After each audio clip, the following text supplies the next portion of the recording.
Rreth 1.2 milion megawatt orë energji u tregtuan në bursën shqiptare të energjisë elektrike gjatë 8 muajve të këtij viti, teksa vlera e transaksioneve për llogaritet në rreth 141 milion euro.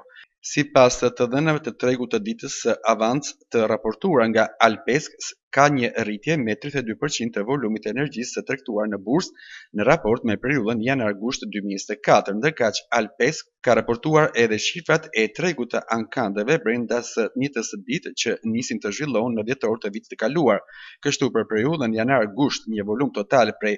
9.430 megawatt orë i energjisë elektrike u tregtua në këtë treg të Alpeksit, me një çmim klerues mesatar prej 153.4 euro megawatt orë energji.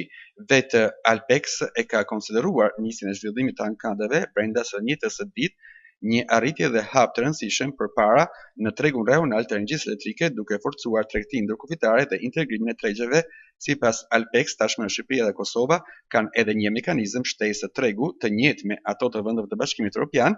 duke i vendosur këto tregje pararëndës brenda komunitetit të energjisë. Bursa shqiptare e energjisë elektrike menaxhon dhe operon tregun organizuar me shumicë të energjisë elektrike për zonat e ofertimit të Shqipërisë dhe Kosovës.